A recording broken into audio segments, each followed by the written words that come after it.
Americans. Now, for this evening, this is a fun book. This is a fascinating time travelogue. It is scary, having lived through parts of this period, to the degree that they have in fact utterly vanished. New York is in constant transformation, but the transformations of the last 30, 40 years have been staggering. So it takes a staggering book to do justice both to what was and how we got from there to here, and this one does it. We have a sprinkling of the contributors here with us tonight. I'll give you very brief rundowns on them in the order in which they'll chat. They'll each chat for max 10 minutes or so, and then we'll go to your questions, comments, reflections, recollections, whatever. Marshall Berman is Distinguished Professor of Political Science at the City College of New York and the CUNY Graduate Center, where he teaches political theory and urban studies. He is the author of On the Town, 100 Years of Spectacle, Adventures in Marxism, and All That Is Solid Melts into Air, the Experience of Modernity. Second up, Brian Berger is a poet, critic, and journalist. His verse has appeared in Orpington via Pratt's Bottom, a 75th festschrift for Jonathan Williams. He is working on two books, one an elegiac Western, the other a social cultural history of Brooklyn, where he lives. Third up, a man who is a newsman and now a newsmaker. Tom Robbins has been a newspaper and magazine writer covering New York City issues for 30 years. He has written about politics, labor, crime, and other topics for the Village Voice, the Daily News, the New York Observer, and City Limits magazine. Then Joseph Anastasio, a writer, photographer, and programmer. Born on the Lower East Side, raised in Astoria, he has a fondness for all things underground and abandoned. Some of the vast repository of content scraped off the dirty underside of the city can be viewed at the W's LTVsquad, .com. And finally, John Strausbaugh writes the Weekend Explorer series of historical tours of the city for the New York Times. His books include Rock Till You Drop, Black Like You, and his next one, Sissy Nation, comes out in February. So, Marshall, the microphone or the podium is yours, as you wish. I guess I'm coming through.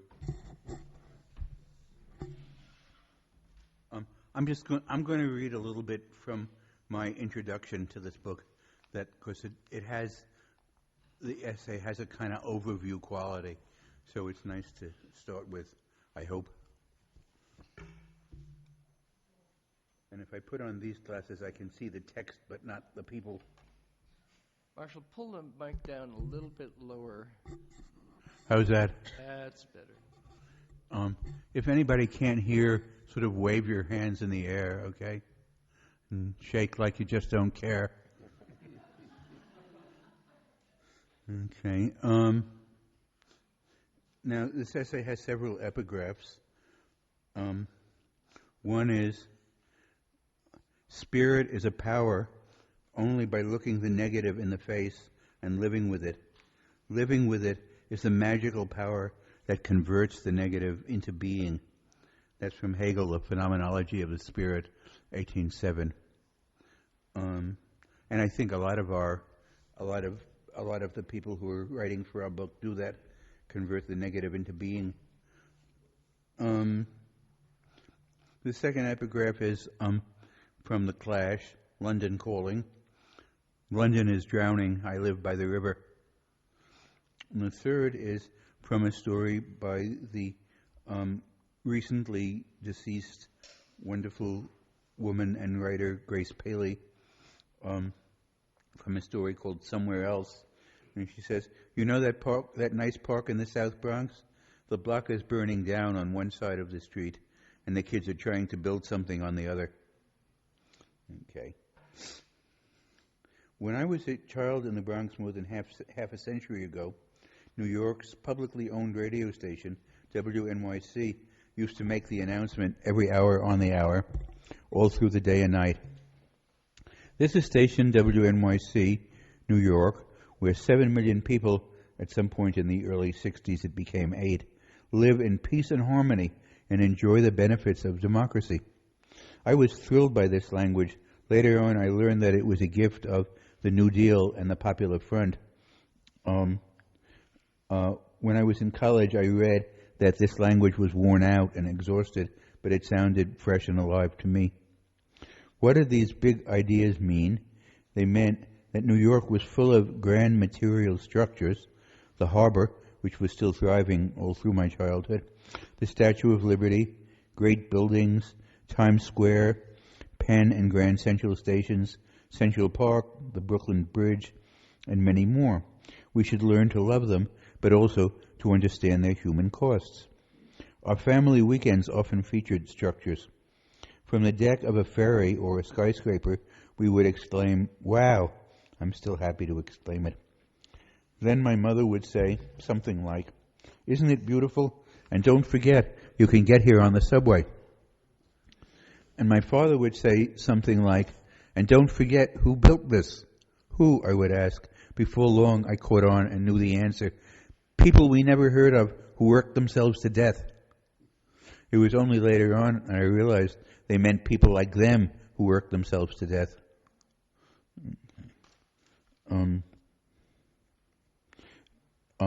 But they were proud of the city that anonymous, exploited, alienated people like them had built.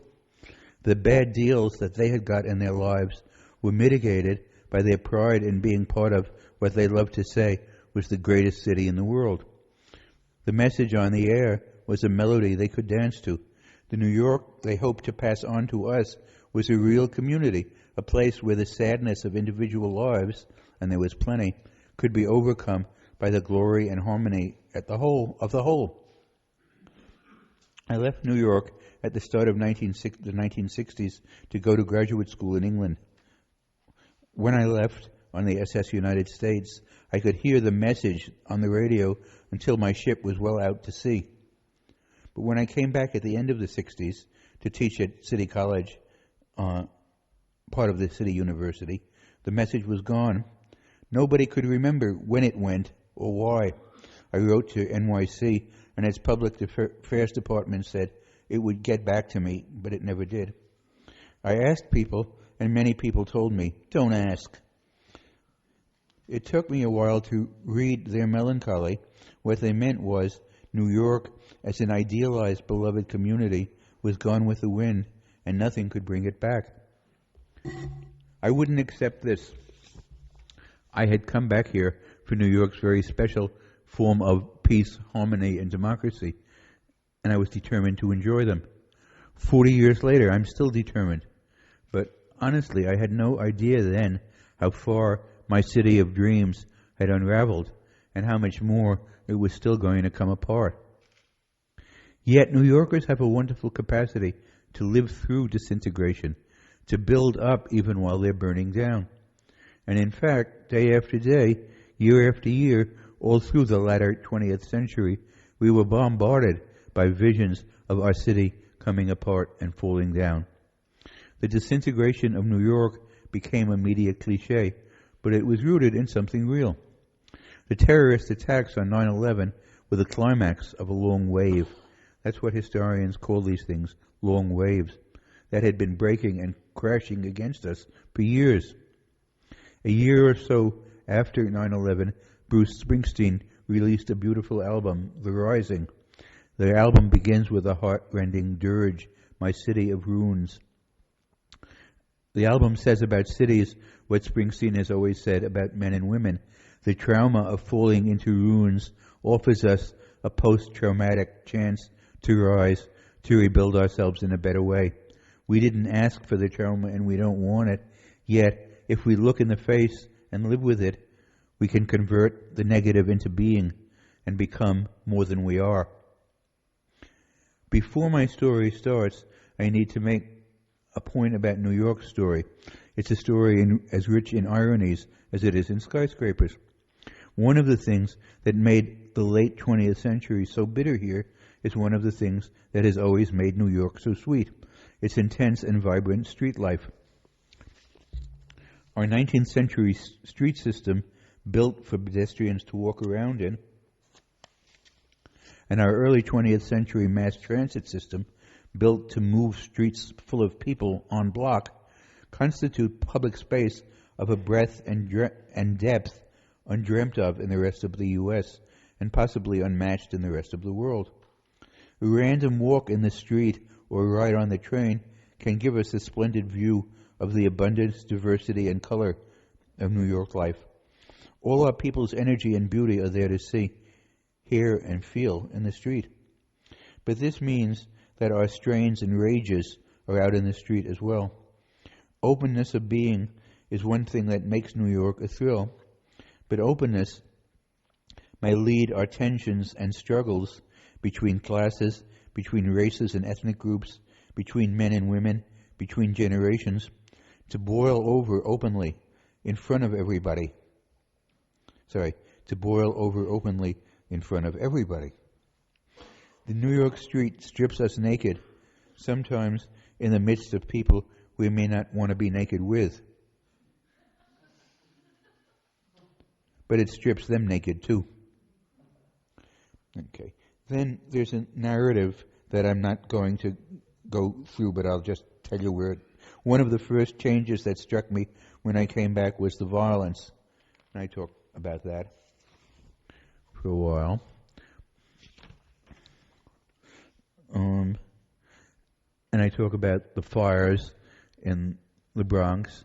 Oh, here a cop says, "You folks can't leave anything unlocked anywhere. The city's full of people running around out of control." I recall I gave them quite an argument. "Oh, come on, surely you exaggerate," I said. Was I really so clueless? I had a lot to learn. And I talk about the fires, and I say in the 1980s, trying to convey the horrific process that New York was going through, I called it herbicide. In the mid-'70s, political economists invented a word to explain the nightmarish world historical process our city was caught in. They called it deindustrialization. I talk about that for a while. I talk about the Brooklyn Navy Yard, which was the biggest industrial facility in New York for about 100 years. The Yard is the place where one of the all-time great New York movies, On the Town, begins and ends. I'm curious, how many of you have seen On the Town? Oh, good. Okay, cool. The Navy closed the Yard in 1958 and moved most of those thousands of jobs and billions of dollars in infrastructure to the south, ironically, exactly the moment when thousands of blacks and Latins were migrating north in search of precisely those entry-level industrial jobs that were either disappearing or moving the other way.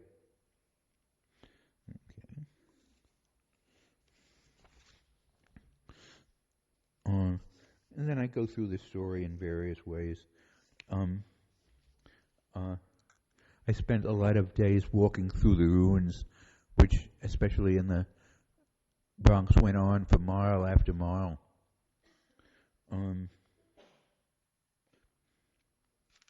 I met fellow wanderers and camera crews from countries that not long before had had formidable ruins of their own: Germany, Japan, Poland, the USSR, along with brilliant American photographers and filmmakers as obsessed as I was. I met a German art critic who told me when her friends came to visit, they were totally indifferent to the grand structures she loved, the Brooklyn Bridge, Central Park, etc., but they implored her, "Where is the South Bronx?"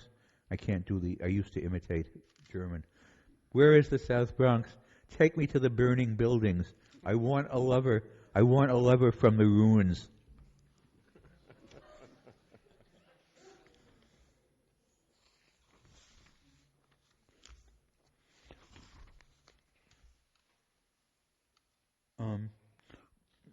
One of the things that I talk about is the fires. Um, there was a fairly simple explanation for them, which many people on the left advanced, that they were arson and the landlords were doing it for the money. And however, this didn't have much credibility in the mass media, and the more popular explanation was that people were burning down their own houses for very complicated characterological reasons, and people got millions of dollars in foundation grants to investigate their pathology. Anyway, late in the early 80s, all the insurance companies agreed to stop paying off on tenement fires, and as if by magic, the fires stopped. In the last year that they paid off, the Bronx lost about 1,300 buildings. In the first year that they didn't pay off, the Bronx lost 12. Okay. No money, no fires. A simple, crude explanation was totally right. Amazing. Okay. Then I talk about rap and hip hop that was developing in there was a bureaucrat named Roger Starr, who was the Times urban editorialist for many years, who advanced a policy of planned shrinkage, which the idea was that the city should turn off the electricity and the water and everything in certain neighborhoods and make them uninhabitable. Many people said, they're uninhabitable already, but so that all the people would leave them and then they could sell the parcels of land. He didn't say to who, but anyway, the thing is tremendous cultural creativity coming from exactly the neighborhoods that he and the New York Times and many other people thought were completely unproductive. So I talk about that. Okay. And then I say, New York City feels like a very different place today. It's gone through spectacular population growth. The 70s were probably the one time in New York's history that its population may have actually shrunk. According to the Census Bureau, it shrunk about 800,000 within a decade, but the census said they weren't counting illegal immigrants, and if you had counted the illegal immigrants, it probably rose slightly. But still, it was a striking change. It's gone through spectacular population growth. The Census Department expects it to reach 9 million by the end of the decade. It's more saturated with immigrants, more ethnically diverse and multicultural than it's ever been. More like a microcosm of the whole world, and thanks to New York's distinctively configured public space, you can see the whole world right out on the street. Its mode of multiculturalism is sexy and threatening to the orthodox in every religion. Summer in New York is hot and humid. It was summer when I was writing, but great for bringing people together and for looking at them. Look at the colors and complexions of the men and women holding hands on Upper Broadway, say, or at King's Plaza in Brooklyn, and look at the children they're pushing in strollers. Colors never known under the sun. And today's sexiness coexists, as it often hasn't, with safety. Over the last decade, by the numbers, not only homicide but all violent crimes have significantly. Who knows why this has happened or how long it will last? Really, nobody knows. But something's happening that I never could have imagined. Metropolitan life with a level of dread that's subsiding. Some people say they're worried that a life without dread will lose its savor. I tell my students and people I know not to worry. If they just scrutinize their lives, say their family history, they'll find grounds for more than enough dread to keep them awake. While they're up, they should seize the day and take a midnight walk. The most amazing thing in this is that the immense expressionist dreamscape, those jagged, haunting forms of recent ruins, are nearly gone. I love the Bronx Zoo, but for years I didn't dare to go because I couldn't bear to take the L through miles and miles of ruins. But finally, early in the 2000s, I bit the bullet. My son Danny's class at PS 75 was making a class trip to the zoo, and they desperately needed parents. And I wasn't teaching that day, and how could I say no? As we came into the Bronx on the number 2, where it comes out just above 149th Street, I prepared myself for the worst. The kids would be sitting down, so they wouldn't see much of anything, and they certainly weren't going to hear it from me. I stood up, craned my neck to see the ruins, and the ruins were gone. In their place were ordinary buildings, parked cars, kids on bikes, trucks unloading, mothers with babies, people getting on and off buses, old people sitting on beach chairs, watching the world go by, the whole schmear of modern city life. I said to the teachers on the train with me, "Look, it looks like an ordinary city." They said, "Well, isn't the Bronx an ordinary city?" I realized they were young, still in their 20s. When the Bronx was burning, they weren't even born. Now, it looked like nothing much, and yet a miracle. Let me stop there, and we can hear some of the miracle unfold. Thank you.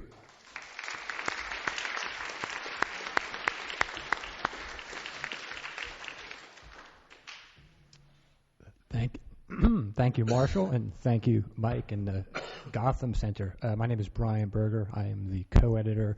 I wrote the Brooklyn essay, and I'm going to not read that this evening since we're in Manhattan, but thankfully I also wrote introductions to the 3 divisions of the book and a perhaps eccentric 1964 to 2007 chronology of the city at the back. What I'm going to share with you... Great chronology. Oh, thank you. What I'm going to share with you now is my first section intro, which comes right after Marshall's full book introduction, and it maybe ends on a slightly less than miraculous note, but they were intended to sort of be read in the context of the whole, and if you read all the section intros, they sort of progress into a more outwardly positive embrace of the city, but hopefully, like, my attentiveness is the affection comes through. I hope at least. Am I modulating too much on mic here? That's okay. So people, as Marshall said, wave your hands in the air if I have bad mic control. Whatever you think about New York, there's always more. That is its primary beauty and also its greatest challenge. While legend has it we begin with a city convulsing, that narrative of New York's decline from its post-war glory years into the funk and failure of the 1970s is but one among many. Even at its symbolic nadir, the blackout of July 13 and 14, 1977, the city still functioned, and as historian James Goodman noted, in no neighborhood were more than a fraction of residents looting. But in New York's neighborhoods, the turnout of even the smallest fraction could make an enormous crowd. An imperfect, often corrupt city government left gaps all over, but it offered opportunities, too, for artists, immigrants, small-timers and eccentrics, visionaries and cranks, reformers and crooks. As strained as things felt for those who knew an easier era, New York never wholly lost its allure, nor its imagination. The feel of 1970s New York is effectively limned by 3 films. First is the subway hijack drama, The Taking of Pelham 123. For cynical wit and as a flattering portrait of the city under pressure, it's yet to be bettered. Favorite line shouted by an apoplectic MTA dispatcher, what do they expect for their last 5 cents? To live forever? There are no trains in Annie Hall. Everyone walks, drives, or takes a cab, but it's still a striking love letter to the city and a reminder of just how different New York lives can be. Best deadpan Jewish intellectual joke said at an academic cocktail party, Is that Paul Goodman? That's funny if you know who Paul Goodman is. Woody Allen's all-white city never existed, of course, but the Thunderbolt roller coaster sure did. Likewise, a once-beloved Knicks basketball team. Dog Day Afternoon is remarkable for many reasons. Its opening montage included: here, the Circle Line cruise ships and the Triborough Bridge traffic jams, the Skid Row bums and the beach lovers. At one point, director Sidney Lumet cuts from a man watering his lawn to another washing down the sidewalk, a perfect juxtaposition. New York's erstwhile recovery has had its costs. Successive economic booms, Wall Street, .com, Wall Street again, real estate, and Wall Street, have all conspired to tame previously feral parts of Manhattan, Hell's Kitchen, the Lower East Side, even parts of Harlem. Once a riot of kung fu flicks, discount stores, fake IDs, and sex, 42nd Street today is the epicenter of Manhattan theme park. The demi-monde appeal of the area was celebrated in Josh Allen Friedman's Tales of Times Square, and for some New Yorkers, Show World and Peepland tokens are recalled as fondly as those once used for subway and bus fares. I don't know what Show World and Peepland are. That just dropped in there somehow. That the truest face of New York, hustling, vulgar, lust-driven, could thrive so openly didn't please everyone, but in a city where public space is increasingly monitored for corporate benefit, there was something quaintly democratic about Times Square which hasn't been replaced. Canal Street and most of Chinatown retain their bazaar-like, ineluctably other qualities. 14th Street and Chelsea assuredly do not.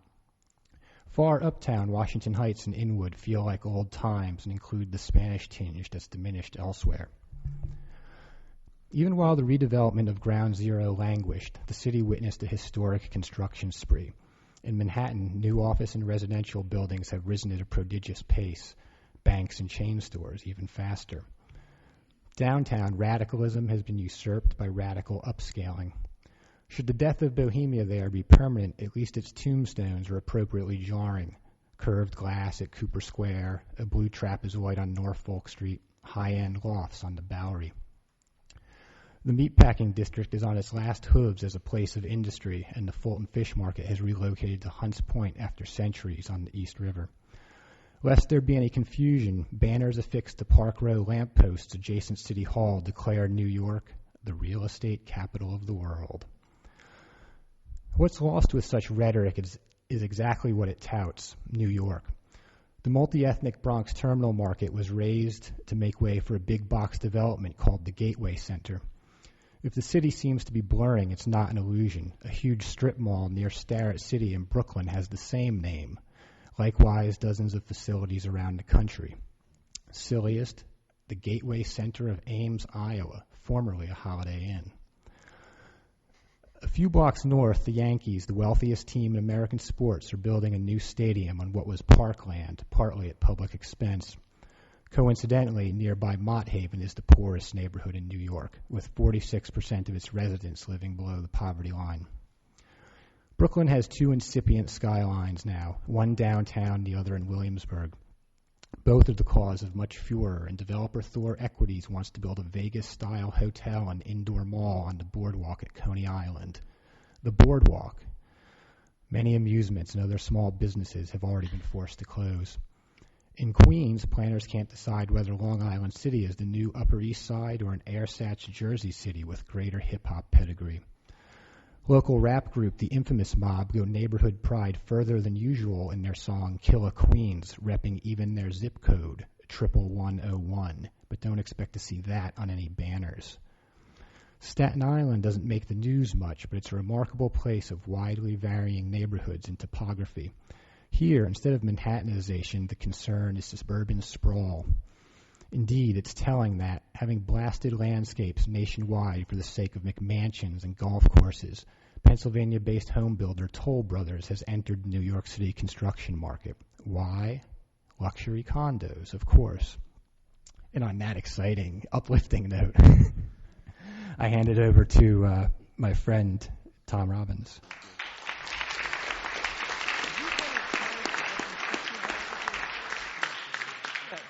Second. By the way, Mike asked me to sort of clarify something, and actually somehow, from like the depths of history, you found like an old bio of mine, which was like not the current one. But the reason I say that is because that ties in, is that behind us is running a loop of my photography from the book. It might be a little too bright because we have the TV and photography lights on, but if you can kind of rock the visual and the auditory senses at the same time, there's sort of like a 5-borough photographic tour going on behind us, and those are all my photographs. And again, my friend Tom Robbins. Okay. I'm going to use the mic. Up here.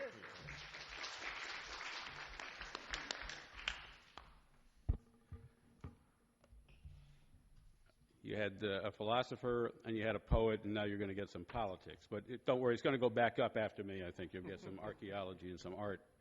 I write for the Village Voice. One of the things I write about is politics. I bring you today sad tidings from the Voice. This morning, a guy named Fred McDarrah, who I hope most of you know, passed away in his sleep. Fred was the photographer who chronicled 50 years of New York, mainly the downtown scene. He photographed the Beat Generation and the postmodern art movement. And he was a wonderful, a true village character, and remained part of the Village Voice family on the masthead right up until this issue. And we hope that you'll check out a display of his photographs that'll be on our website and in our issue next week. For this project, New York Calling, Brian Berger asked me to write anything at all about politics over the last 30 years, which was a big assignment, and then he didn't give me a firm deadline, so I blew past several of them. But I found myself 2 years ago at the re-election celebration for Michael Bloomberg at the Sheraton Hotel in Midtown, which was an absolutely standing room only celebration. It was absolutely jammed. He won, as you recall, by the biggest blowout since Fiorello LaGuardia, and it was just something to behold because of the fact that everybody who was anybody in New York politics there. He had Magic Johnson was his MC. He had Rudy Giuliani and Ed Koch standing next to each other and if you remember, Ed Koch wrote a book called Giuliani, Nasty Man. There was a gay legislator from the city council standing next to one of the most anti-gay city council members from Borough Park. I mean, it was all of New York, and it was quite a wonderful celebration of New York. And not to take anything away from Mike Bloomberg, who's certainly been a much better mayor than any of us had the right to hope for when he was elected in 2001. But there was a gospel group there that was singing, a wonderful gospel group, and at one point, right before Bloomberg took the stage, they broke out into that song, Ain't No Stopping Us Now, which was that soul anthem from the late 70s by McFadden and Whitehead. I misspoke it? McFadden and Whitehead. I stand correct. I thought I said McFadden and Whitehead. Anyway, I'm listening to them sing, and I'm remembering that one of the last times I heard that song was in the streets of New York outside City Hall in the late 70s at the tail end of the fiscal crisis by community groups that were protesting the fiscal cuts and the changes in New York at that time. And when they were singing it, it was very clear that they were singing with a hope and a promise, because it was right after New York had just passed a moment where New York had finally become majority minority. And there was no question but that soon the hands at City Hall were going to change, and that this new majority in New York was going to take over.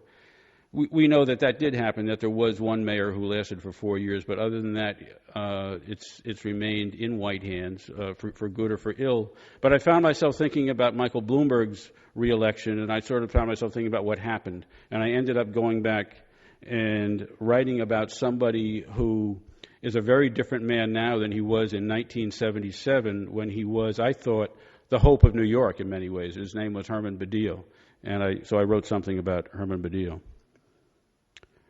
Badillo's saga was the stuff of dreams for a political pitchman. He was orphaned as a young boy in Puerto Rico, and he'd been shipped to family members in New York. There, he'd pulled himself out of poverty with the help of free tuition at City College, and he'd gone on to earn a law degree. Like Freddie Ferrer, he had worked his way through the ranks of the Bronx's Democratic Organization. His reward was a job from then Mayor Robert Wagner with the city's Department of Relocation, helping families dislocated by urban renewal projects. Badillo doggedly pursued a career in politics, and it wasn't easy. Bronx Democratic boss Charlie Buckley derisively suggested that he couldn't be Puerto Rican because he was just too tall. Badillo first sought the Democratic mayoral nomination in 1969. His emphasis was on the need to rebuild the city's neighborhoods.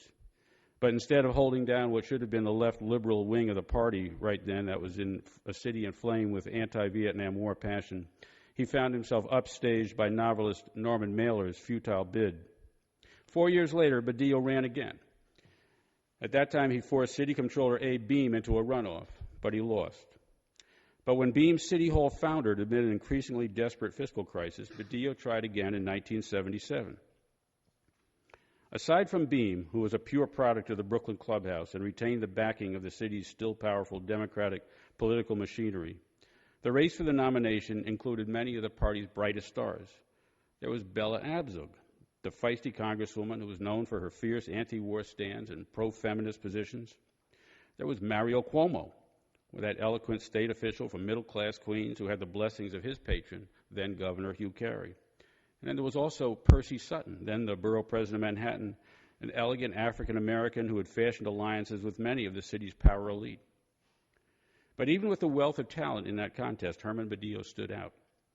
He was the only candidate willing to openly suggest that the city should go toe-to-toe with the giant financial institutions that were then demanding massive cuts in the municipal workforce, the closing of municipal hospitals, and the end to free tuition at city colleges. Ending the 130-year policy of helping the poor reach the middle class via a free college education, the lifeline Badillo himself had grabbed as a young man, was, in his view, quote, not only stupid, but also cruel. It sells out the future of so many young people. As usual, the poor being used to bear the brunt of the city's mismanagement, he said. Badillo also angrily denounced the planned shrinkage theory that was then being broached by Roger Starr, but also by an investment banker named Felix Rohatyn. Rohatyn's advice was guiding the Beame administration, and he'd openly suggested that the South Bronx be leveled and turned into an industrial park. Such talk was echoed in editorials in the New York Times, which suggested that essential services in poor and, quote, marginal neighborhoods be eliminated in an effort to reduce costs. Herman Badillo denounced such talk as racist. Quote, the poor don't count in this city, he told Nat Hentoff in a lengthy Village Voice profile. They have no clout. The solution, Badillo said, was political power. This kind of tough talk got Badillo traction early in the weeks of the campaign as the 1977 race got underway. The candidates then were debating the causes of the fiscal crisis and the policies that might end it. And then all that stopped. The campaign quickly descended into a racial brawl in the wake of the Blackout riots in mid-July that erupted over 2 days in mid-July. Although no one was killed, violent crimes even briefly fell, the lawlessness brought renewed public calls for reinstatement of the state's death penalty. Leading this appeal was Ed Koch, then a liberal bachelor congressman from Greenwich Village, desperately looking for a way to distinguish himself in a formidable field. Amid the late summer heat, Koch began walking into senior citizen centers and street festivals in white neighborhoods, yelling, "Hi, I'm for capital punishment, are you?" Often he would call for a quick plebiscite on the matter, asking all those who supported bringing back the electric chair to raise their hands. Campaigning at the Battery as rush-hour commuters streamed from the Staten Island ferry, Koch shouted through a bullhorn, "How many of you think the National Guard should have been called out in the blackout?" as he thrust his own hand high in the air. Koch's media guru, David Garth, had piloted John Lindsay, a charismatic liberal who was also anti-death penalty, another Republican, into office in 1965. But Garth was now using his former client as a campaign punching bag. Garth had provided Koch with a memorable slogan. After 8 years of charisma, 4 years of the clubhouse, why not try competence? To this, Garth added a series of TV ads in which Koch emphasized his law and order demands. Koch's poll numbers soared. When reporter Dennis Hamill asked him in late August why he dwelt so much on capital punishment, Koch responded simply, because that's what people want to hear. Herman Badillo responded to Koch's babble by saying that while he personally didn't oppose the death penalty, in all instances, it was irrelevant to the mayoral race, since the decision was up to state officials. While Badillo's approach was rational and reasonable, it left him as an also-ran in the campaign as the eloquent Cuomo took the lead against Koch's pro-death chant. In the ensuing Koch-Cuomo runoff, the death penalty became the key issue in a series of televised debates. After Ed Koch's election, Badillo briefly worked in his administration, but he quit amid a bitter dispute, insisting that the city's minority neighborhoods were getting short trains at City Hall. Badillo sat out the 1981 race as Koch easily sailed to re-election. But in 1985, his credentials as an effective minority leader who had fought for neighborhoods and the poor, he put himself forward as a popular and qualified alternative. His rationale for running couldn't have been clearer. Only an effective alliance of black and Latino political power could hope to counter the New York that Ed Koch was shaping, a city in which the concerns of a wealthy elite and outer borough middle-class whites, fearful of racial change, were primary. No one's ever fully explained why the black establishment in New York, which viscerally detested Koch, rejected Badillo. The decision may have been motivated by the same strategic thinking that helped strand Freddie Ferrer in 2005, which was that while Koch was still a potent foe seeking a third term, his star was likely to fade by 1989 when an attractive black candidate could run. Whatever the thinking, the Gang of Five, as Charles Rangel and his black colleagues were dubbed in the press, rebuffed Badillo. In a mockery of the political agenda they'd claimed to champion, the group handed its support to Denny Farrell, a passive and undistinguished black assemblyman from Manhattan. Farrell, a dapper man fond of double-breasted suits, never broke a sweat as he went down to a thunderous defeat in the primary. As for Herman Badillo, he never recovered from the slight. He began a steady drift to the right, eventually finding a home in the Giuliani administration before making a final sad bid for the mayoralty in 2001, this time as a Republican. There's a few more addendas I could add to Badillo's career, but since I'm at CUNY, I'll let other people do that. Thank you.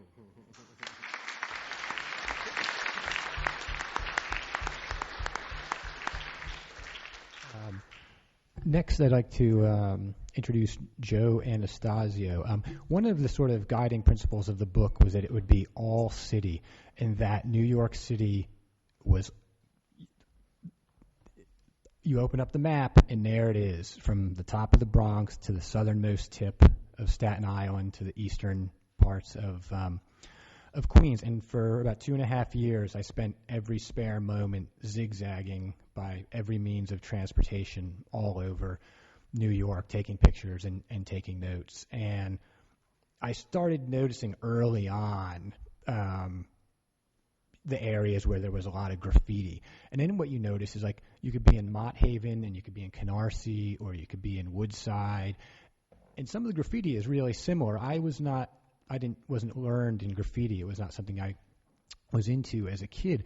But then I started looking into it, and you realize it's the same person who's in, Brownsville, who's in Hunts Point, who's in Inwood, and that one of the sort of ranks or things that you aspire to as a graffiti writer is to go all city. And I know that graffiti has like a very negative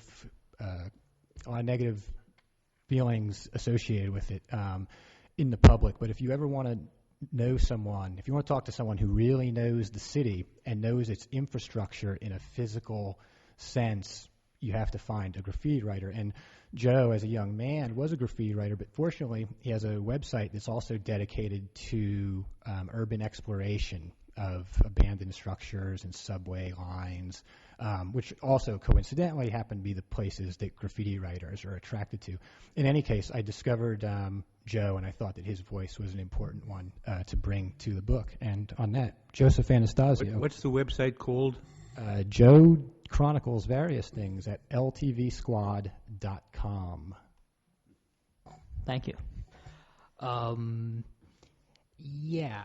So I didn't really prepare a whole speech today, but I'll read various parts of the book and the chapter that I wrote for the book and kind of throw in some stories and further explanation as we go through it.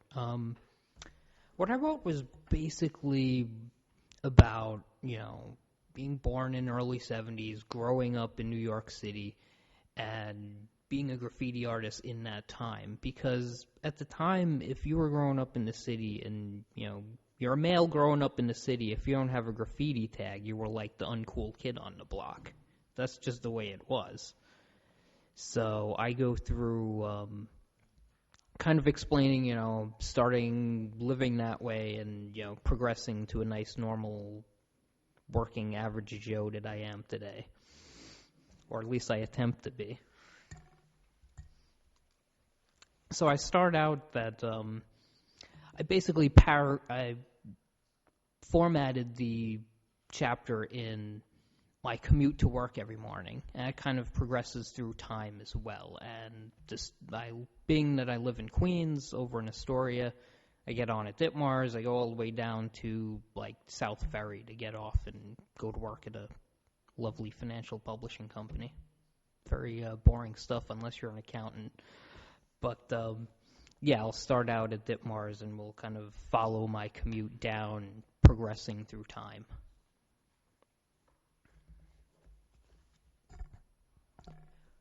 On the subway again. Morning, rush hour.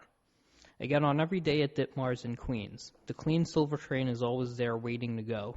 The car cleaners have already swept off the litter. The conductor is ready at the intercom. Partner, got the line up? They always blurt out. And the voice cackles over the speakers. Yes. Next stop, Astoria Boulevard. Stand clear, closing doors. Goes on like that for every stop. The dialogue is always the same. The trains always look the same, more or less. The passengers, well, they all look the same too anymore. Everything is just, clean, boring, weekday morning commute, robotic, boring, devoid of life, really. When you compare this to when I was growing up, the trains were graffiti covered. It was like a collage on every train. Sometimes you didn't know if you'd even get to work that day, It's still like that today, but, it was even more so then because there were so many trains that would just break down halfway to where you were going, or, it was not the nice, boring routine that is now. And onward.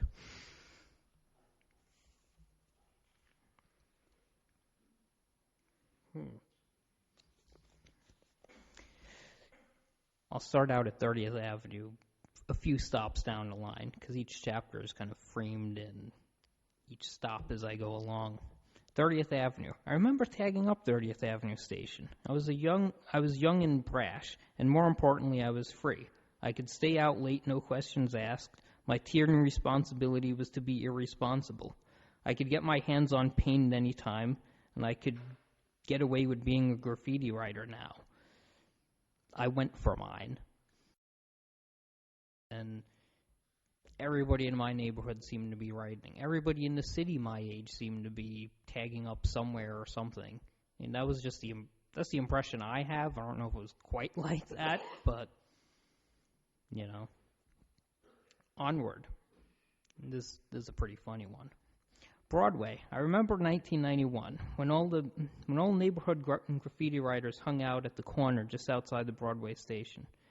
The cops would come along and harass us for no other reason than just because you could tell we were a bunch of bad apples. The first U.S. invasion of Iraq had started, and one night the cops rolled up on us and started frisking the notorious graffiti writer Crime, SWC. SWC was like a gang name. Like, at the time, there was no, like, Bloods and Crips. Like, every graffiti gang had their own, like, 3-letter symbol, which is actually where I stole the name for my, well, didn't steal, but, put the name together for my website, LTV Squad. Anyway, so they start frisking this graffiti writer Crime, and there's a spray can in his pockets that are, they're like, what the heck is this? And him, being a smart ass, he's like, well, it's a Scud missile, duh. So, yeah, they just took his paint and let him go. Because that was the big routine back then, They'd just, like, take your paint, or who knows, if you were a really troublesome kid, if they found money in your wallet, they'd take your money. Maybe the cops weren't as, strict as they are now, they'd kind of make an example out of you or whatever. Like, I heard in the news the other day, there was some kid on Staten Island who the cops allegedly dumped in some marsh because he was throwing eggs off a highway overpass. Something like that. I don't remember the details, but, apparently they left them there with, like, his boxer shorts or something. This happened just a few weeks, like a week or two ago. Back then, that was like a normal thing. Now, They arrest somebody, they fingerprint them, they do the whole thing, even if you're, not even really committing a crime. If you get arrested, you get put through the whole system because they have to know who everybody is, kind of, Anyway, which is ironic now that I speak of that. I go to the next stop, which is 36th Avenue, which is probably the only real brush with the law I ever had, which is kind of amazing. And thankfully so, because I feel if I was arrested as a kid, it probably would have really screwed me up in being able to go to college and, get a job later on in life. It seems like a criminal record just kind of keeps you back in life. And, it would be nice if somebody told me that growing up, but, maybe I would have done better things. But anyway, 36th Avenue. I remember coming up here one night while I was still young but not entirely naive. I was there with 3 other writers. They started tagging up on the station, and I started thinking, what are they, stupid? We knew that the Vandal Squad cops were hiding out in the layup train, subway cars that are parked in the middle track during off-peak hours. If you've ever taken one of the elevated routes, you'll notice most of them have 3 tracks. Sometimes in the middle, they just park trains in the middle of the night. And we had previously seen cops inside of them. I'm thinking, what are these kids, stupid? Little did I know, some of these kids actually at the time, they thought it was cool to actually be arrested, which is really bizarre. Because it seems bizarre on the surface, but what would happen is they'd get arrested and they'd get sent to community service usually. And at community service, they get, stuck painting some subway station or something. Who did they meet there? 20 other graffiti writers. I mean, this is before the internet, You couldn't just, go talk to some graffiti writer somewhere, You couldn't just find them online. There was like this weird social circle there that I wanted nothing to do with, but, Anyway, so what happened was, I'll read it from here. Actually, I won't read it. I'll just wing it. What happened was there were cops in the train in the middle track, and one came out from one way, the other came from the other, and they just kind of caught us in the middle, and they started frisking everybody. This one little kid here, he had to have been like, I think I was 17. He was probably like 15. He was young. I don't even remember what his name was. But they frisk the other 3 kids there. They find paint on them, markers, everything. They arrest all 3 of them. They frisk me. I had a can of paint on me, but they just didn't find it. And, train pulls in, they've got the other 3 handcuffs. I'm like, what about me? And they're just like, get the hell out of here. I'm like, all right. Of course, I just hopped the fare, in front of an undercover guy that was standing at the token booth, and they didn't even give me a ticket for that. They didn't care. They had their 3 arrests. They had their quota met, basically, After that, there's a pretty infamous graffiti writer called VFR. He, I've read in a book once that he said, I have this can in my hand, and I have to get rid of it, and that's, paint everywhere. And I pretty much had his philosophy that night. I took that can that I had with me, and I, after walking for a few miles, like, walk off the adrenaline of being like, holy freaking cow, I went and I painted, and I decided, that's the last time I'm doing that. Little did I know.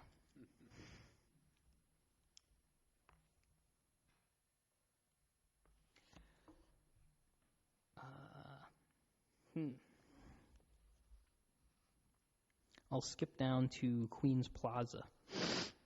I used to always catch tags on Queens Plaza as well.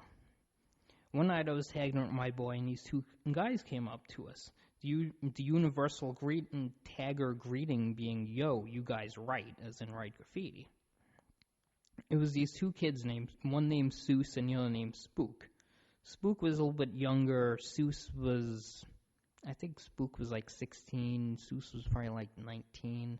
I'm not quite sure their ages.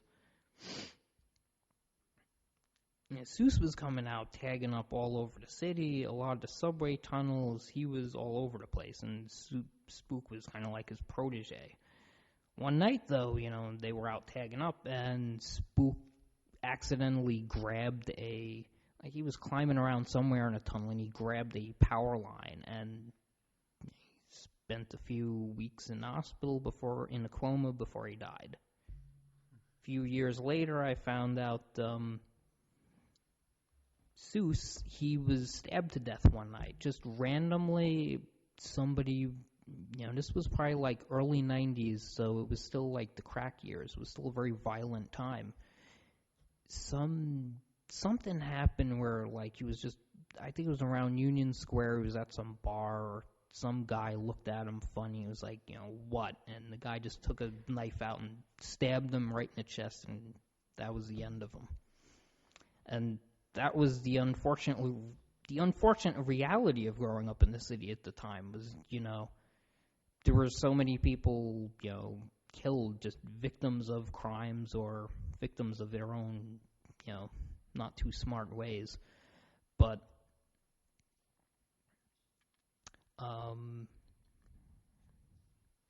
that was just how it was. I mean, like, you would go. I think I mentioned it in a line here where, the streets, the tunnels, this graffiti game, it took a heavy toll sometimes. But when you're young, the economy sucks, and the crack epidemic is in full swing, you just accept that death is waiting for you. Death might come on any mission on any given night. You could get stabbed, mugged, beaten, shot, and, just on your way home from a party. It was a very unfortunate time. And, thankfully things have changed a little.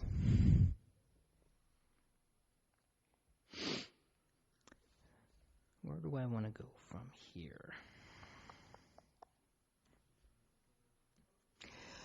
Usually on my commute into the city, I switch trains at like 59th Street. I get on the 4 to 5, so now I'm heading downtown, and we're progressing a few years. Grand Central Station. I remember a passage of time, 2 years between my close call with the man and realizing I wasn't quite done yet. I came out of retirement, and if ever one can truly retire from being a graffiti artist. By this point, I had been practicing on paper religiously, and I'd developed my style pretty good. I'll leave out some coarse language in here, let's put it.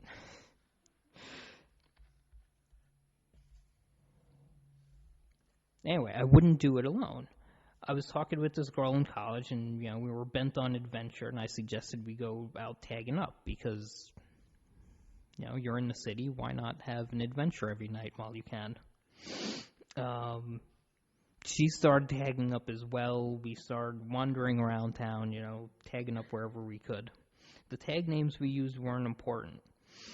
What was important was the fun adventure we had, the smell of the paint, the adrenaline rush, the adrenaline junkie lifestyle.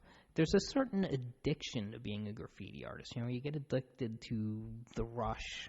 I've heard cops say this. I've heard firemen say this. You get addicted to that adrenaline rush. It's almost like a drug. You end up, really into what you're doing, and you want to do it every night. Scamming cans wherever we could by day, going out bombing the town by night. We hit it big for a hot minute.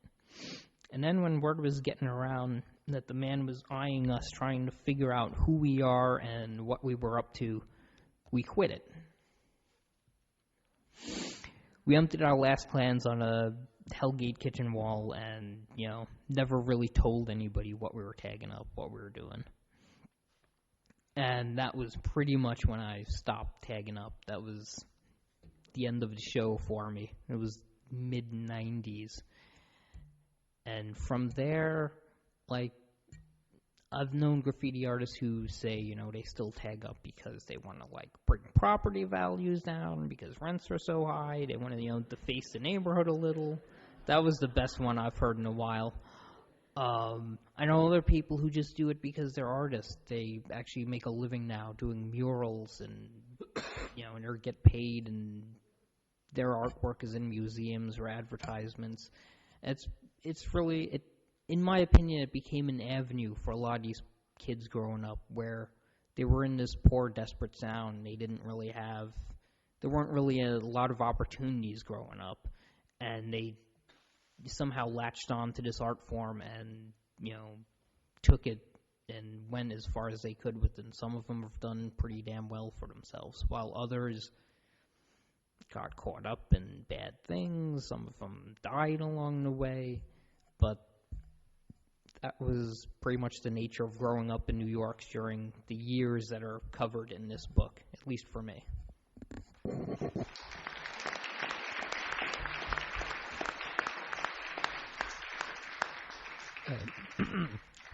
Thank you, Joe. Up next, I'd like to introduce John Strausbaugh. I came to know John during the period, I didn't know him personally, but became aware of his work during the period where he was a writer and editor for New York Press. And New York Press seems to still have, for the years that John was there, have a reputation of being a conservative paper, which I never saw. It always it struck me as like anarchic. And that meant that you could have both radical opinions on the left and you could have reactionary opinions on the right. And that motley assortment and that collision of voices, at least as a concept, was one of the guiding principles that we tried to have in this book. And on that note, John Strausbaugh. Hey, I won't read to you. I'll assume that you can do that at least as well as I can. A couple of years, well, it was several years ago. I was on a cactus farm in Laurel Canyon, and the guy who was the farmer that I met had inherited the farm from his dad. And he, in fact, had inherited many of the cacti from his dad, because like grapevines, you don't grow a cactus over a season or over a year. You grow cacti like for decades, for human lifetimes. They grow very slowly. And he told me this story about this movie star, whom he named, and I won't, who called him once and said, "Look, I've got this giant saguaro on my estate, and for the last couple of weeks it's been looking a little sickly. Will you come look at it?" So he drives down to L.A., drives onto the guy's estate, stops his truck along the drive where the giant saguaro is standing, and rolls down his window, and he's just sitting there looking at it. The movie star comes down, and it's in the morning. He comes down in his slippers and robe, looking a little upset that he had to come down to meet the guy. And he says, "Okay, are you going to get out of the truck?" And the farmer said, "No, I don't need to. I can see it from here." And the movie star said, "Well, okay, it's been sickly for the last couple of weeks. What do you think you can do?" And the farmer said, "I can't do anything for this thing." And the guy said, "Well, what are you talking about? It was great. It was fine. I've had it for quite a while. It was just got sick a couple weeks ago." Farmer said, "You went out to the desert, cut this thing down, and brought it back here, what, about 10 years ago, right?" And the movie star said, "Yes. I don't see what that's got to do with the fact that it looked fine until 2 weeks ago." Farmer said, "You killed that cactus the day you cut it down and brought it here. It's a cactus. It took it 10 years to show that it was dead." Now, that's my metaphor over the last few years. I keep thinking about that story because I am kind of concerned about what's going on in Manhattan. Maybe not New York City generally, but certainly Manhattan and peripherally. I think a city is a living organism, a giant living organism. And it's a lot more than the sum of its buildings, its real estate, its infrastructure, its highways. You'd be hard-pressed to convince planners, architects, real estate developers of that, but it is. And it's the human beings in a city that give it its character, that give it its culture. On the human scale is, already you can tell I'm a card-carrying Jane Jacobite. I believe in the human scale. I moved to New York. I grew up in Baltimore. I moved to New York in 1990. I came here to be the buildings are great. The Empire State Building's a wonderful thing, but I didn't come here to be among the buildings. I came here to be among the people specifically in Manhattan, and specifically in Lower Manhattan, which is what I wrote about in this book. I think that in the period that this book is about, from the 1970s on, and especially accelerating in recent years, we've all seen the tremendous changes Manhattan's been undergoing. And in a lot of ways it's great. It's revitalized. It's a cleaner, safer, nicer, friendlier city than borough of New York City than it was even when I moved here in 1990. And I used to come up and visit in the 70s, and it used to scare the hell out of me when I came up here to visit, because it was a crazy town in the 70s. It's much less crazy now.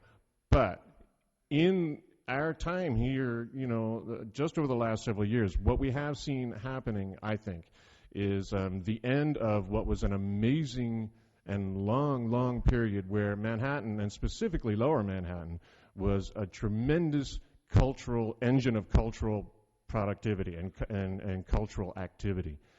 Movies, literature, theater, dance, music, film, photography, almost any kind of low art, high art, commercial art, avant-garde art you can think of in American history for well over 100 years came out of Manhattan, Lower Manhattan, or came to Lower Manhattan and then spun out from Lower Manhattan to around the world. So Lower Manhattan, 14th Street down, was a cultural generator for world culture for well over 100 years. That's gone. That's over. And that has ended just in the last few years. And it has ended because, basically because the real estate has priced cultural workers off the island. It sent them out to Williamsburg. It sent them out to, what are they calling Flatbush now? Like East Williamsburg, Dumbo, Jersey City. And then the money chased them there, and now it's chasing.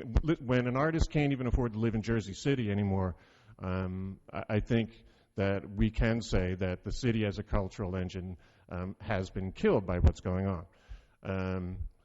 We're just beginning to see, I think just recently in the last couple of years, when I say that to people, when I was saying that to people 4 or 5 years ago, they were like, shut up, just stop with that. It's all right. It's a much nicer, cleaner city, and I can walk down the street at midnight. I don't care that artists don't live here anymore.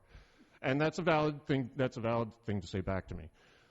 What I would say is we have not seen the long-term effects of that. And like that cactus, it's not going to show it's dead for a few more years yet, maybe. When it does, then we've got some choices to make as a city. Usually, the wonderful thing about New York City throughout its history is that it always bounces back. The pendulum always swings in one direction, then swings in the other. It's an enormously creative city in a lot of ways, besides the cliched thought of the cliched description of creation. So maybe I'm just being a negative person here. I often am. So maybe it'll happen in Brooklyn. I doubt it. People say to me, well, you don't need a geographic center for artists and cultural people to live and work and be rubbing shoulders and seeing each other's work because we have the internet. I suppose that's true. I don't buy it. Maybe it'll come back in some other way. People say to me, well, look, there's lots of arts galleries in Chelsea, and there's still Lincoln Center, and there's still lots of, there's Broadway, and there's all that, and that's all fine and good, but it's not what was happening here. What was also happening here was the creation of creative cultural communities making art together, influencing each other's art, and that cannot happen when everybody's spread out, when there's been this diaspora of cultural workers that there has been over the last few years. I'd love to think that it will happen in the South Bronx. That's another thing that I'm told. I don't see that happening, but maybe it will.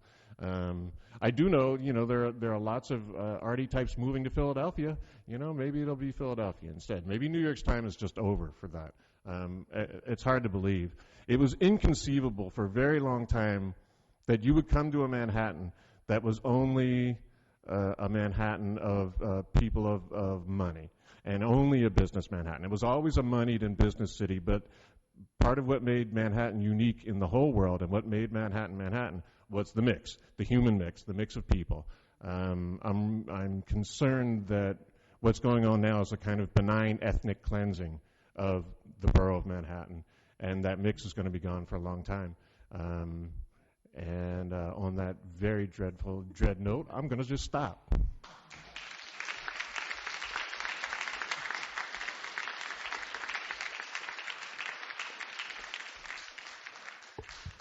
I think you've had enough of a sense from the range of opinions here of, in fact, what makes this book fascinating, that it operates at many different altitudes, attempt to grasp the large global forces that are operating in the city. It operates from a memoirist perspective at ground level. I find a real dichotomy in a lot of the pieces between it really has gotten better all in all, and in fact it has its own new forms of energy, and the fantastic immigrant flows into the city as a source of enormous vitality and potential cultural creativity, to the uptowning of downtown, as it's called, and the suburbanization of the city looming over the future. There's no easy, simple answer, but there's food for anybody who wants to ponder these questions. So now, floor is yours. Questions, if you're near the side and are feeling mobile, you can use one of the microphones. If you're in the center, do try and amplify your questions, comments, so that the people in the back can hear you as well. Yes, sir.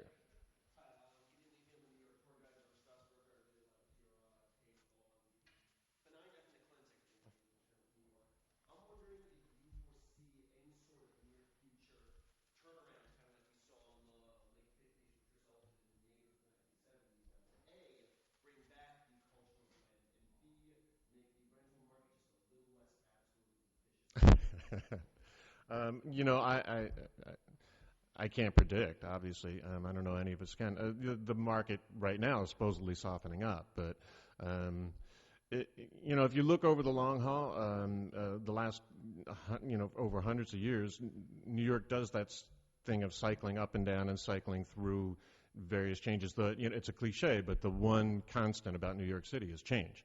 So, of course, this is one of the long waves that Marshall mentioned, and when it ends, something else will happen. It does worry me that the magnetic poles have been switched. It used to be a place that attracted people, young creative people from all over the world, and it did that for a long, long time. And I'm not sure it's still doing that now. At least Manhattan isn't. Maybe you could say Brooklyn is, and whatever. Yeah, I mean, I'm in Brooklyn. All the creative workers, all the cultural workers I know live in Brooklyn now. I just, in September, I did a thing about the East Village, and we talked a little about Jim Power, the mosaic man, the guy who does the mosaics on the streets of the East Village. And we used him as an example of kind of one of the last holdouts of the old arty, bohemian East Village. I just heard yesterday that Jim has moved to Brooklyn. So, I'm sorry, yeah. The point about it being in Manhattan was that what Manhattan does is concentrate human beings at such an amazing density, and so it created these, or they created for themselves these pockets of living, working, community spaces. The more you spread out, so some of you are in Astoria, and some of you are in Flatbush, and some of you are in Jersey City. The less you're going to be bumping into each other every day, connecting with each other, and making those things happen that happen when I think there's an artistic community. And I don't think you can create that artificially. Some cities have tried to create an arts community and an arts center, and that doesn't work. It has to happen organically. And Manhattan was a uniquely well-situated place for that to happen organically, I think. If anybody else on the panel wants to comment on any of these things, feel free.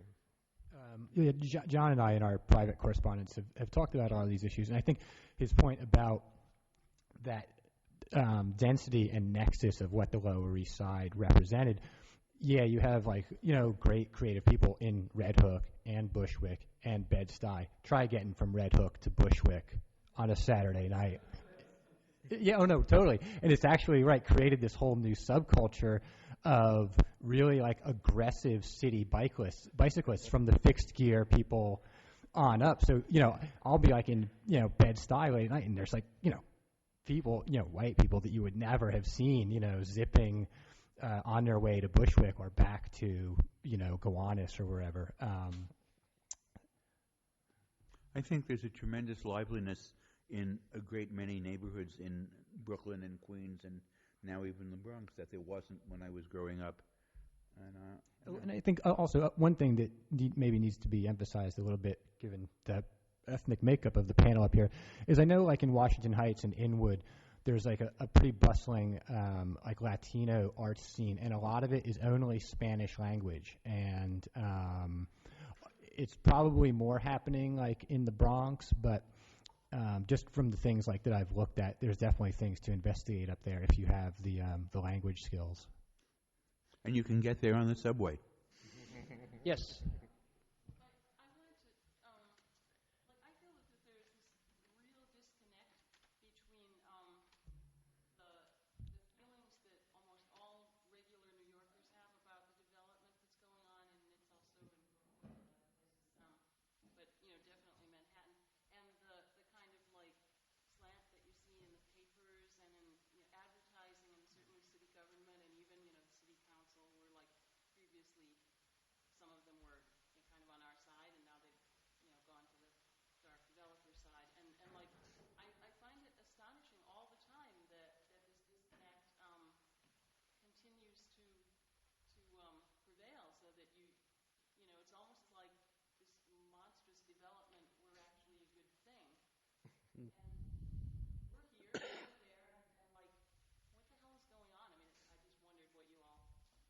It's a lot of it is advertising. Look at who supports the magazines, the newspapers, and a lot of the websites that do cover those issues in detail. There's some nuance involved, and you'll sometimes see the same blog or the same newspaper cover things in a different way. In my own Brooklyn essay, I talked about New York Magazine, and when they first announced the Big Atlantic Yards project, they called the arena Bruce Ratner's glittering gift to Brooklyn. Really, with it was just a Chamber of Commerce type puff piece with just all this ridiculous hype, and it didn't investigate any of the financing or scale things. Ironically, though, about 3 years later, the New York Magazine writer Chris Smith did a really long article on it, and it was the complete opposite tack. He basically, said, aesthetically maybe there's some things that are beneficial here, but in terms of good government, this is absurd and it's oligarchical.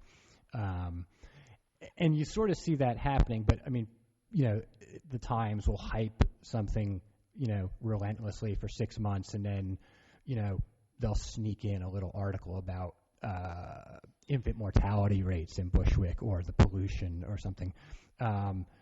But yeah, I mean, it's definitely front loaded against people. Tom, you did a big thing on Bushwick back in the spring, and about the difficulties that that rental people have in getting their legal protections. Would you maybe fill in on that for this woman in terms of the regular people, or the regular people? I'm not sure. Oh, in other words, that there's this disconnect, and even that there's all this hype about development on the one side, and then there's the regular people, most of whom are renters, on the other side, and even those who are renters in places like Bushwick have trouble getting the laws that are supposed to protect them enforced. The only thing I would just throw out there is that Michael Bloomberg says that there's going to be 1 million more people in New York, and that's part of what that new housing is about.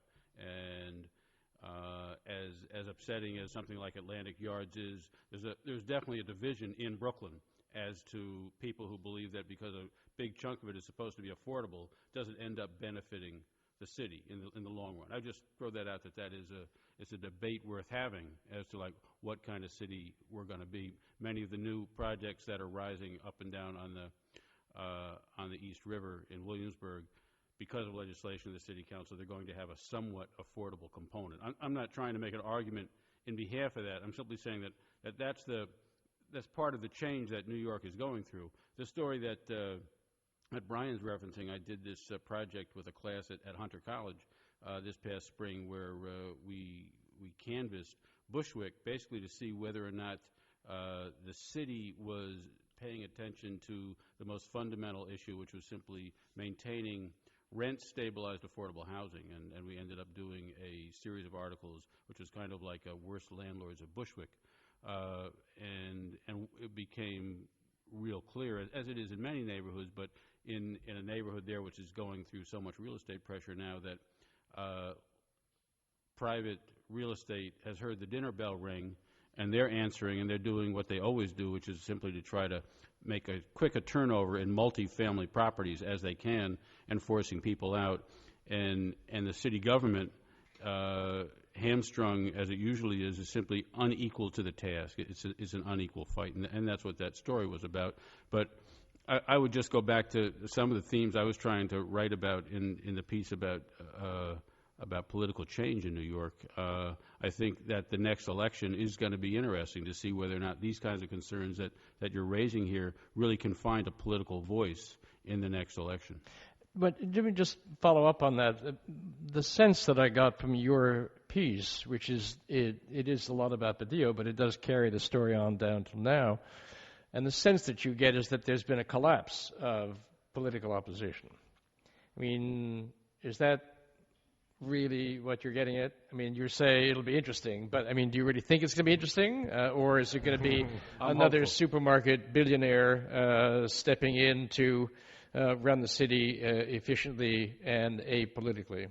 I think if everybody who shops in Gristedes votes in the next election, John Katsimatidis doesn't have a chance. And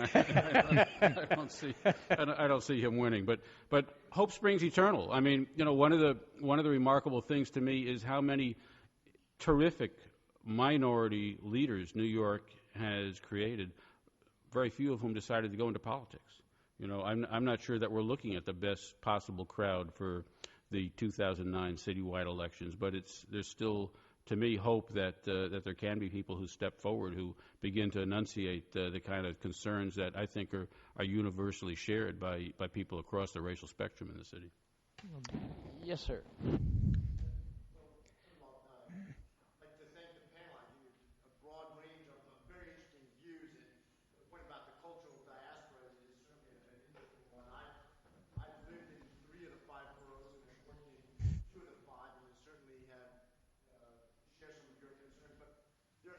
There's one element to the city that no one has really addressed, and that's architecture. There's along with some of the changes that have been taking place, you know, there are many people that would argue that in recent years there's actually been a renaissance of architecture in the city, and certainly, you know, one of my favorite new buildings, I don't know about anyone's on the panel, is the Norman Foster building in the old Hearst, the Hearst building on 57th.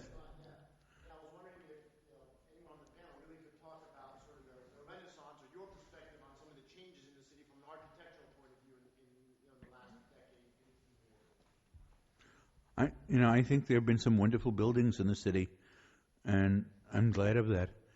I mean, when I think of what there was, like in the 60s, it was one slab after another.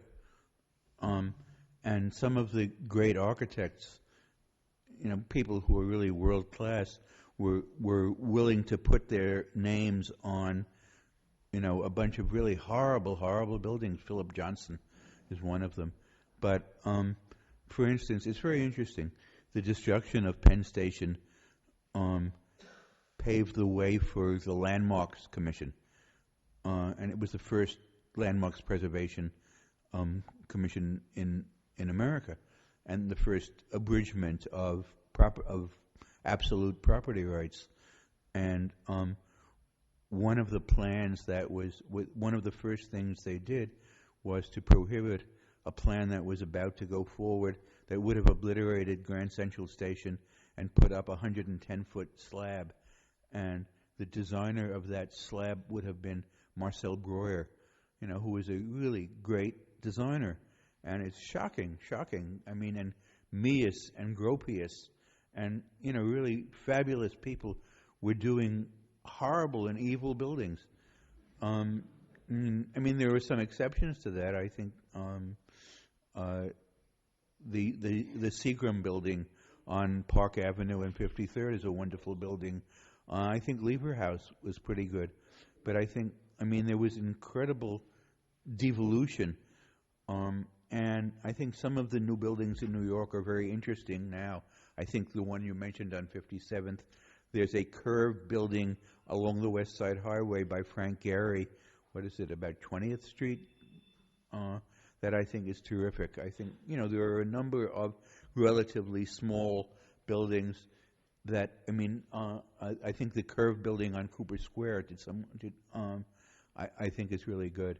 And I think it's interesting that a lot of the buildings, a lot of my favorite buildings of the last 10 years are curves, and that the way off against the squareness of almost all the building in the city, I think creates a wonderful collage. On the other hand, if you imagine 50 more curved buildings in the same space, I don't know how I'd feel about that. I think, well, never mind. Could I add also? It seems like there's some areas, at least in my opinion, it seems like there's some areas where there's nice architecture being put together, good-looking buildings. A lot in in Manhattan, there's some not too bad stuff. But it seems like and this kind of goes back to development a little bit, it seems like we're losing a little bit, because you go out to Queens, Brooklyn, you'll see these old, 150-year-old buildings that are getting bulldozed, and what are they putting up? They're putting up these cookie-cutter buildings that kind of all look the same, and Kevin Walsh, who's also an author in the book, on his website, Forgotten New York, he's always complaining about the Fedders specials, these buildings where there's just air conditioners with feathers sticking out of it, and it looks horrible, So it's almost like it depends what neighborhood you're in the city, how the architecture is. Some in the story, there are some places where they've actually knocked down an old, ugly-looking building from like the 60s and put up something nicer, and then there's other ones that, they've taken like a 100-year-old house and put up, a pile of bricks that looks horrible. But it's a really complex story, one way or the other, and there's certain kinds of oversimplifications that it's important to resist. You. I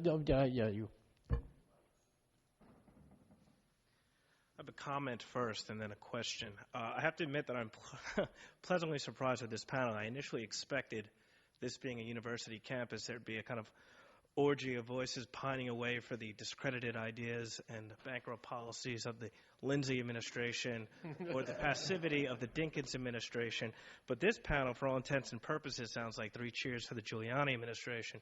That being said... That's Lindsay wore great ties like yourself, and B, I don't think you could find 5 people that are more consistently anti-Giuliani. Why are you saying that? What is meant? I'm really insulted by that. Let the gentleman get his comment I'll ask out. the question and then feel free to be insulted. I guess my question is this. I'm born and bred in New York, from Brooklyn. I now live in Hell's Kitchen. Mr. Straba did a wonderful job profiling the area for the Weekly Traveler a number of months ago. I'm as outraged as anyone else about what I pay for my apartment. That being said, I find that a lot of interlopers, particularly people not from New York who move here, who drive up the cost of rent, complain and pine for the old New York. Now, to me, what they're saying is, they have a kind of nostalgia for the urban blight, the social pathology, the criminal deviancy, and they talk about, with the squeegee men or, the panhandlers. I think it's a positive development that we don't see them as much for a variety of reasons. Does anyone want to defend the old New York pre-Giuliani in that respect? Your use of the term squeegee men seems to reflect a particular affection for Mr. Giuliani. I don't think any of the 5 of us would have considered squeegee men to be among the big problems, or conversely, the great progressions of that time. And if you're in Hell's Kitchen, of course, you would have seen a great many of them by the Lincoln Tunnel. I'll let any of my other co-panelists answer that, but. Well, I would just one point of fact that, like, Tom, into the mic. Yeah. I'm sorry. One point of fact that I don't know, when Rudy Giuliani, after he wins the primary and becomes a Republican nominee, we can have this debate here in New York, but the squeegee men, the second that Ray Kelly, who was then member of the police commissioner under David Dinkins, realized that Giuliani was going to use squeegee men as a whipping post for the 93 election, he immediately sent out the cops, and by the time Giuliani was elected, all the squeegee men were gone. I mean, this, as much as he takes credit for it, perhaps rightly so for having raised the issue, he did nothing to get rid himself of the squeegee men. It was over. Do I feel pine for the old New York? Yeah, I do. I do pine for a New York which I think preceded a Giuliani who turned City Hall into a fortress and who made the public discourse about the city's politics so much more tense and so much more difficult to have. Do I give him the credit for having turned this city around, that he is now campaigning up and down South Carolina and saying that based on that he should be president? Yeah, absolutely. I don't give him credit for that. I think that if you look at crime trends that were going on throughout the country at the time that he was mayor, New York's almost paralleled it. It's a debate that we can continue to have, but one of the things that Michael Bloomberg did upon becoming mayor, and I didn't vote for him either time, but one of the things I give him credit for was that he started talking to people again. I mean, he started bringing people back into City Hall and having discussions. Rudy Giuliani didn't have a black leader that he could talk to the entire time that he was mayor in a city that was majority minority. And that's a pretty astonishing thing. So, yeah, I did pine for the city that was before him. Right. Yeah.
I agree completely.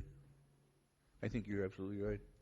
And I think one irony about the real estate crunch in Manhattan is that it's forced people who are interested in the city to look in other places and to really reinvent a great many neighborhoods, including, I hadn't thought of Hunts Point, but sure, absolutely.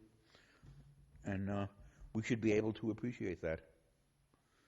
Yeah, I'm personally an enthusiast of a radically diasporic conception of New York, and Richmond Hill, Queens is as important to me as the Lower East Side. That's a blasphemous statement, historically speaking, other than the fact that Kerouac actually lived in Richmond Hill with his mom for a few years in the 50s. But the other side of that coin is the point that John brings up is, how important was that cross-fertilization of artists, and also something that Marshall talks about in his essay and also in his books, the Renaissance of the South Bronx, the artistic Renaissance of the Bronx of the 70s and 80s was able to occur because of those people in close proximity to each other. Now, they're still there, too, of course, and there's a Latino renaissance in the Bronx as there is uptown, but it's an important point that you bring up.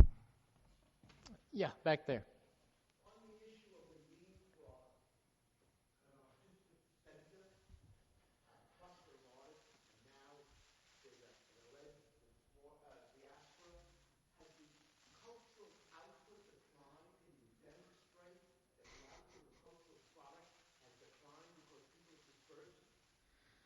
It's declined in Manhattan, but I hear what you're saying. Yeah.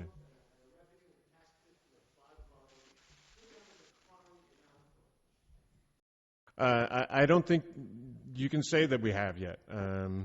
I think it'll be a few years before that becomes evident. But I personally, and this is just me, I'm quite convinced we will be seeing that in a few years. That will be the outcome that we see.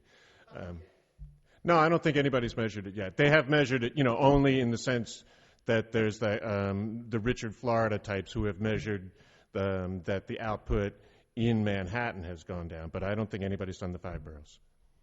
Yeah.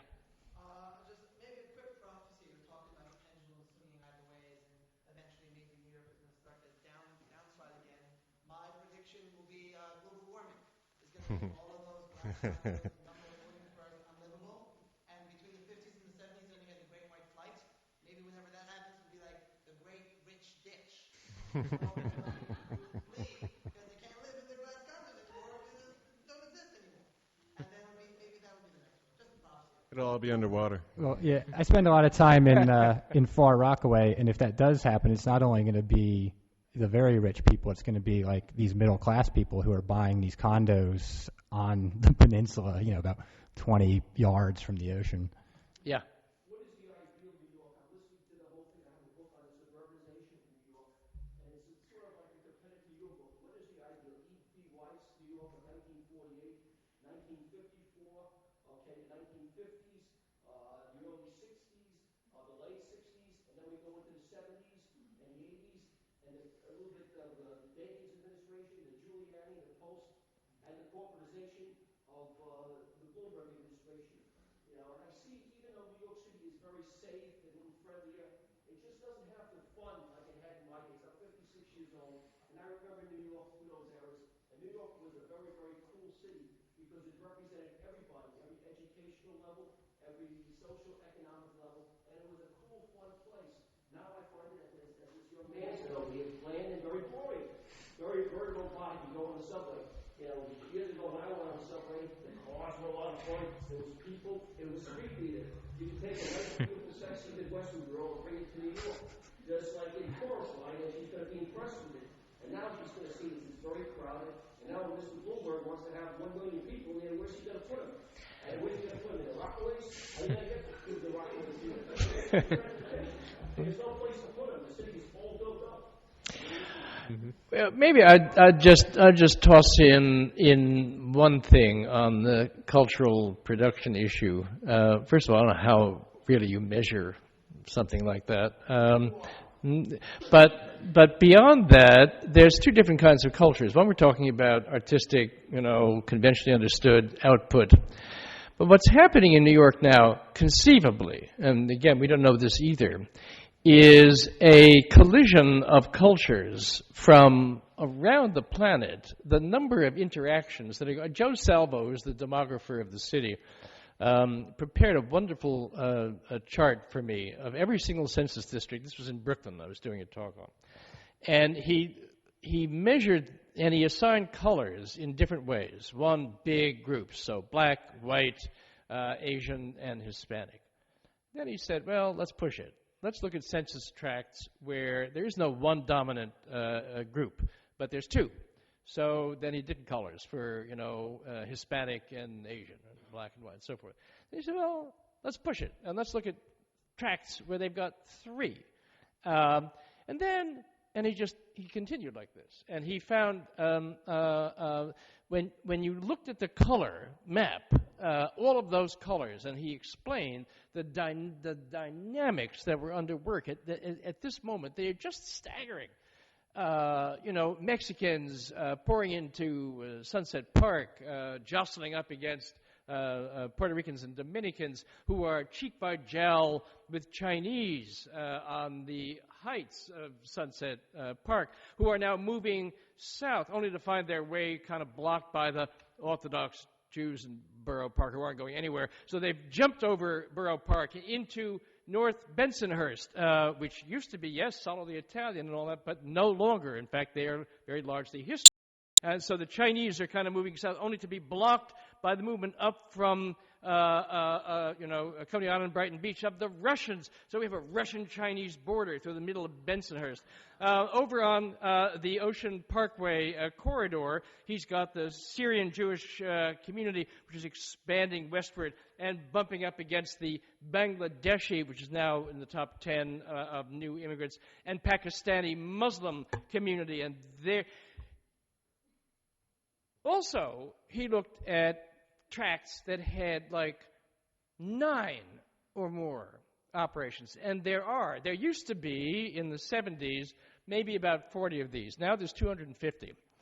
And one of them is in Ditmas Park, smack in the center of Brooklyn. And he looked at this and he wondered, is this an artifact of just the fact that, all of these archipelagos are pushed up against one another and they happen to meet at this spot? Or is something happening out there? So he went out, being not a lazy person, with his crew and looked around, and in fact, dare one say it, they all seem to be getting along, and they in fact even have developed rituals and community interactions and at holidays they go from house to house, different ethnic groups. Now the question is, does this add up to something new? Is there something transformative happening that is in fact over time going to be reflected in music, which is in fact colliding of cultures, or in art, or in photography? Are there going to be new kinds of sensibilities that we just don't know? I don't know. But I will say, to speak to the other theme that was poked around, the waves business, what terrifies me was another map that I superimposed on that pretty colored map, and that was the rate of foreclosures of subprime mortgages in Brooklyn, which is spectacular and climbing dramatically. And remember, a lot of this development that's going on is, in fact, horrible condo stuff. But a staggering amount, more than we've seen since the 20s, is like infill stuff out in the burbs to accommodate, in fact, these new would-be homeowners. And you have to ask, we're in this kind of mild, benign, seemingly post-political moment. Maybe because, in fact, we are riding an economic wave of, I think, frankly, very dubious basis, because it seems largely a shuffling of paper transactions. And if what the response has been to the subprime crisis, in fact, continues and expands, well, then, in fact, we're looking at the possibility of 1973 starting all over again. And then if that does happen, are these cultures going to be and cross-fertilizing, or are they going to be at each other's throats once again, and we do a 77? I don't think history replays itself, but it's a little uncanny, those kind of similarities. We've got time for just about 3 more questions, comments. Yes?